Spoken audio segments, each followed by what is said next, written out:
भीष्म पितामह गया धाम गए, गया जी जिसको पितृतीर्थ कहते हैं, और पितामह भीष्म पुराणों की कथा है। पितामह भीष्म ने अपने पिता शांतनु का वहां श्राद्ध किया।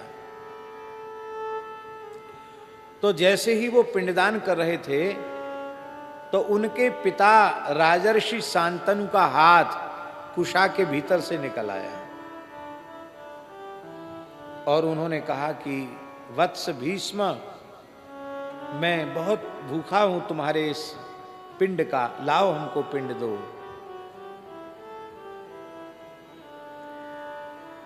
तब आपने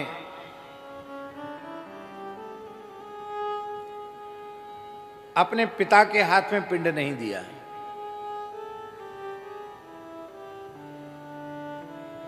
तब पिता ने दूसरी बार कहा तो दूसरी बार भी आपने पिता के हाथ में पिंड नहीं दिया।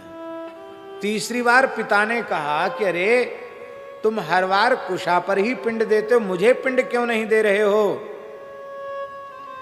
तब भीष्म जी ने कहा कि पिताजी, आप उत्तम पुण्य लोकों में गए हैं और आपका मेरे प्रति इतना वात्सल्य है कि परलोक से आकर मुझे आपके करकमल के दर्शन का सौभाग्य मिला है।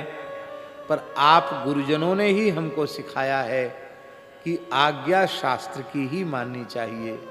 शास्त्राज्ञा, वेदादि शास्त्रों से बढ़कर कोई पिता नहीं है। और यदि वेदादि शास्त्राज्ञा कर रहे हैं कि कुशा पर ही पिंड का वपन करना चाहिए, पिंडदान करना चाहिए, तो हम शास्त्राज्ञा का ही पालन करेंगे।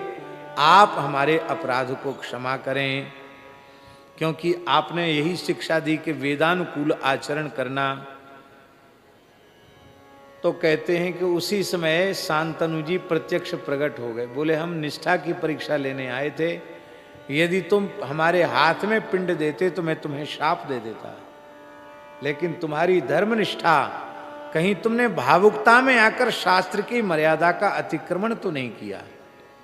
इससे एक बात सिद्ध हो गई कि कोरी भावुकता में बह करके कि हम तो भाव से सब करते हैं और शास्त्र से हमें कोई प्रयोजन नहीं, विधि से हमको कोई प्रयोजन नहीं, ये ठीक नहीं है।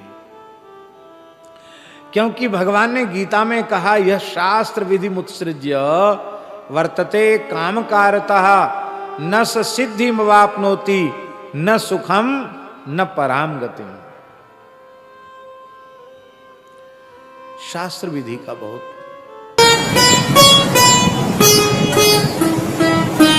श्री सीताराम प्रतिदिन सत्संग एवं दर्शन के लिए श्री महाराज जी के ऑफिशियल चैनल को जरूर सब्सक्राइब करें।